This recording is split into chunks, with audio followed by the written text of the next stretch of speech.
Hi folks. Whilst I'm very happy with the refractor telescopes I have for deep space object imaging, none of them have really got the aperture or the focal length for lunar or planetary imaging that I really want.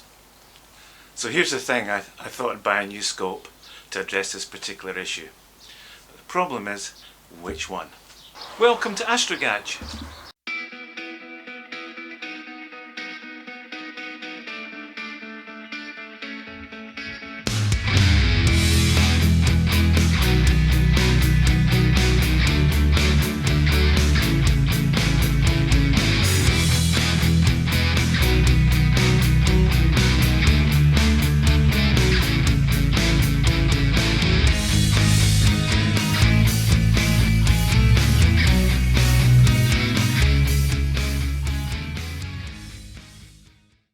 Well, the obvious candidate would be a Schmidt-Cassegrain telescope, catadioptric, 8-inch or more. But here's the problem, and wait for it. I've owned a number of these telescopes in the past, and I just didn't get on with them for lots of reasons. I know, calm down. It's just me. I much prefer refractor telescopes, again for lots of reasons. But you know what? I had to come to grips with the fact that if I want something that ticks the boxes for lunar or planetary imaging, I'm going to have to get some form of catadioptric telescope. And here's the thing, which one? Which one suits me best? It's all a compromise, right? Which telescope's going to be the most cost effective and suitable for my purposes? Well, I've considered a few. I've considered the Schmidt-Cassegrain telescopes, I've considered the classical Cassegrain telescopes, and I've considered the Cassegrain telescopes. And looking at all the specs and reading the reviews that various people have given and speaking to people I know, the best compromise, for my needs at least, would probably be the Cassegrains, or the Mac-Casses as they're sometimes called. A particular make and model of Mac-Cass that seems to suit my purposes best is the Skywatcher SKYMAX 180. It's a Cassegrain design. It has an aperture of 180 millimeters, that's about 7 inches, and it has a native focal length of 2700 millimeters at f/15. It's an instrument that has been designed specifically for planetary or lunar use with that kind of spec on it. And its performance by many people has been described as apochromatic-like. So it gives you the performance of an apochromatic refractor, but much less cost. Its design also means that its small central obstruction confers it with a really good contrast in its views. It's also reputed to hold its collimation extremely well, to the extent that it very rarely needs collimating unless it's been mishandled quite severely. But again, with all these claims, how does it work in practice? The spec also says that it's a very good instrument for globular clusters, bright planetary nebulas and double star observation.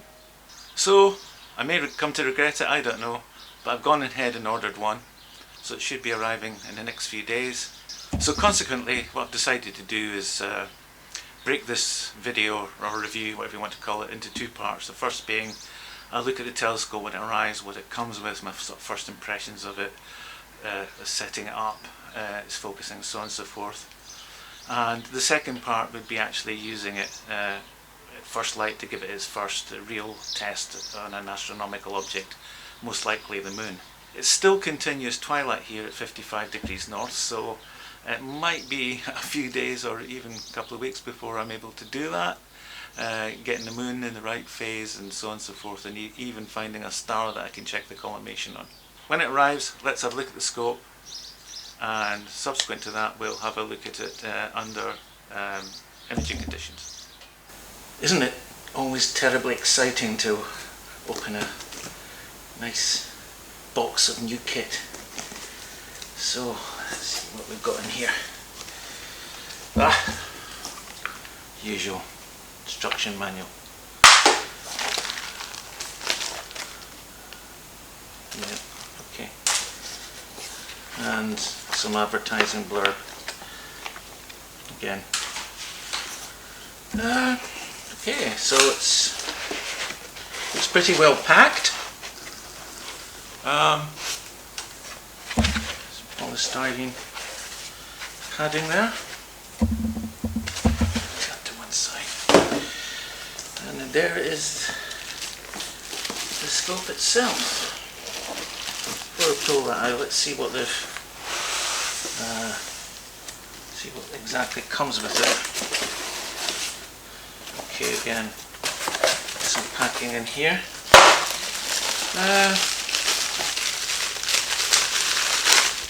Okay, so it's a viewfinder, 90-degree viewfinder. Interestingly, the vendor said they were never sure which kind of viewfinder they were going to be supplied with, whether it was a straight through or a right angled one. So yeah, should be adequate. I've got a nicer one I can always replace it with anyway. But okay, so that's that. What else do I have?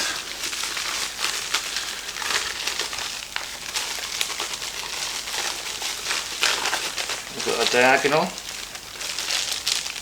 Again, don't know what sort of quality that is, but again, I can always replace it with ones that I already have. And what's here? Oh, an eyepiece. That's 9mm. Again, I don't know what kind of quality these are. And 25. Okay. All the stuff we're going to need to get started. But again, if you've not got this stuff, obviously it's handy. So, the telescope itself. So it's come in the usual plastic bag and paper wrap to stop it getting scratched. It comes with the usual warning. So folks, remember, don't point it at the sun. Right, here's the first thing that I didn't like about this telescope. I knew about this before I bought it. It comes with a Vixen dovetail mount on it, which is attached to the body via these bolts, but the problem is that you cannot remove these bolts without taking the optics apart, because they're bolts on the inside that hold them. And that was a bit of a pain in the neck as far as I'm concerned, because my main mount in the observatory is an EQ8R and it has a Losmandy saddle on it. So rather than take the thing apart or have people do that and realign it and associate costs, I simply decided to get an adapter.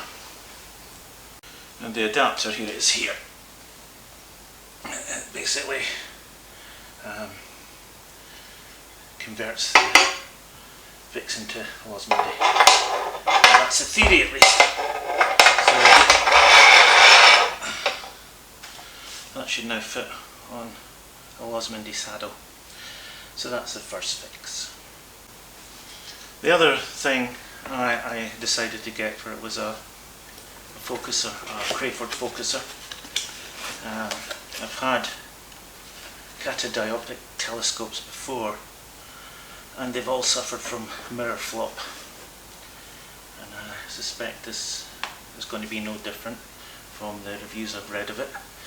So in anticipation of that, I've got this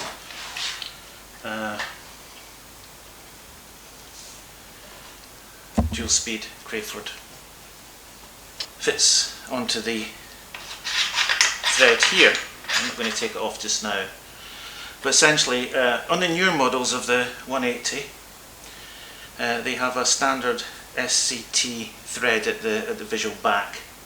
So attaching this should be straightforward. I'll wait till I have the thing in the mount before I do that. On the older models, if you happen to get one of these telescopes, and it's an older model, let's say you bought it second hand, or pre-owned, or whatever you want to call it, and the older models don't have the SCT fitting on it, so you have to buy an adapter to convert the thread if you're going to use one of these with it. Now these do affect the focal ratio. They do increase the focal length. I'll go on about that in a minute.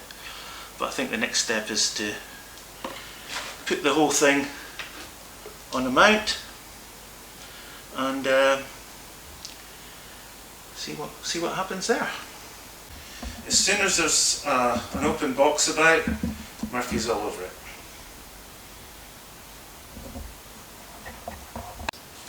So over here we have the scope on the mount.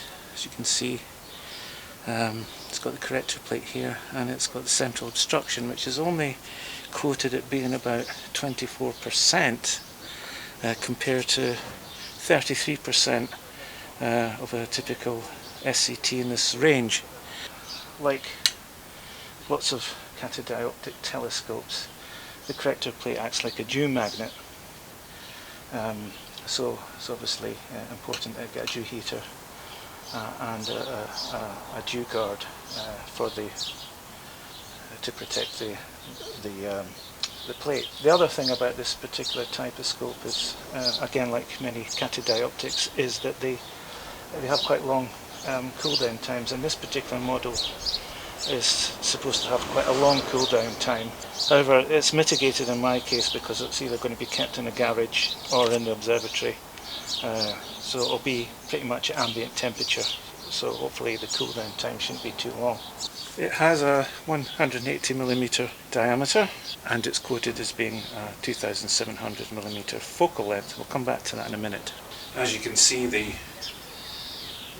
Vixen to Losmandy adapter is working quite well. It's very secure.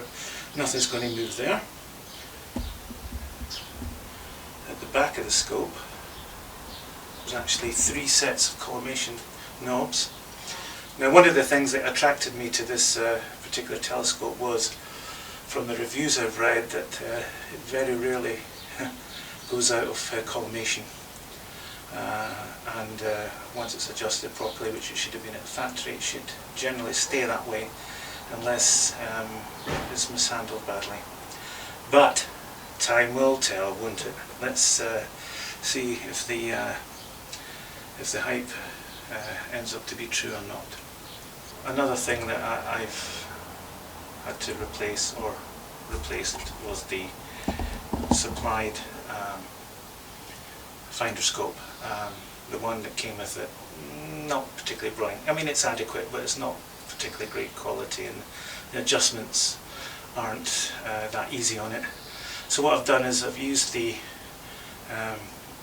finder scope from the Esprit 120 and just swapped it onto this particular instrument. I very rarely, if any time, use the finder scope on the Esprit 120 because I use plate solving to target my images. What I've done, as in the previous video, is I've focused on the tree across the road, which is roughly in the centre of the image here, and I've focused the scope, and I've aligned the finder scope so it's pretty much what's in the centre of the field of view of the main scope is now bang between the crosshairs of the finder scope, so that's all nicely set up. So here's the camera fitted to the visual back of the telescope without the diagonal. We'll replace this with the crayford shortly. let's go and see what it looks like on the screen. There's the top of the tree. I'm just adjusting the focus on the telescope. Yeah, it's fairly responsive, you know, and dare I say it, folks, there's not actually that much mirror flop that I was expecting earlier. So defocus and focus. Yeah. Yes, I'm reasonably happy with that. Actually, it's not nearly as bad as I thought it would be. Alright, let's go and fit the crayford and see what we get next. So I've refocused the mirror using the control in the telescope. The crayford's connected and it's not fouling the telescope focuser. So what I've then done is getting the focus there or thereabouts with the mirror adjustment, and then achieve fine focus using the crayford. As I alluded to earlier, adding a crayford focuser and effectively increasing the focal length does alter the focal ratio. And I've been told there's a rule of thumb for these types of telescopes. For each additional millimeter in focal in distance added equates to about 3 millimeters in focal length. So having measured the distance of the visual back that came with the telescope and the additional distance that's required to reach the focus on the camera here, I've calculated that to be around 70 millimeters. So if you take that rule of thumb that I just mentioned into consideration, that 70 millimeters equates to an increase in focal length of approximately 210 millimeters, making the total focal length of the instrument now 2910, which equates to an additional stop, roughly. So if this rule of thumb is correct, then what I've actually done by adding this crayford is I've converted it to an F16 instrument instead of F15. So there we have the image with the crayford fitted, and just going to adjust the microfocus.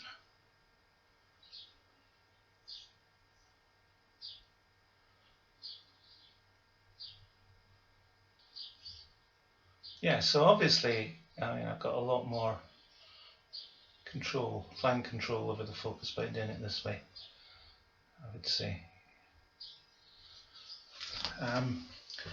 What's going to be interesting is to have a good look to see how the focal ratio's changed and how much the focal length has changed accordingly. So we'll have a look at these two images kind of side by side.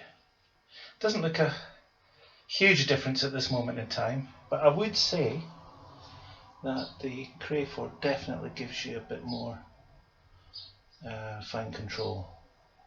Here we have the screenshots of the video footage comparing the mirror and crayford focusing. It was a hot sunny day, obviously. I didn't let the OTA temperature equilibrate or anything like that. I also haven't performed any processing on the video footage. I simply wanted to see what the effect of the crayford was in terms of its focal length ratio compared to just using the mirror. Based on this rather simplistic comparison, I think it'd be hard pushed to really see any significant difference in terms of field of view between the two. Possibly slightly smaller field of view with the crayford. Again, if the rule of thumbs that we talked about in calculating the increase in focal ratio is correct, then what we've calculated, if it's correct, doesn't seem to affect the field of view significantly. This of course needs to be checked against the solar system object in a real imaging situation, but from what I can see at the moment it doesn't seem to be a huge, or indeed if any, sort of significant difference. Well folks, that's about it for this session. Looking forward to trying this thing out for real. All I need now is the moon or something, but above all some reasonably dark skies so that we can test this in anger. So until then, watch the space, and if you can, keep watching the skies, and we'll give you an update on what happens when we test it for real. Watch the skies everywhere. Keep looking. Keep watching the skies.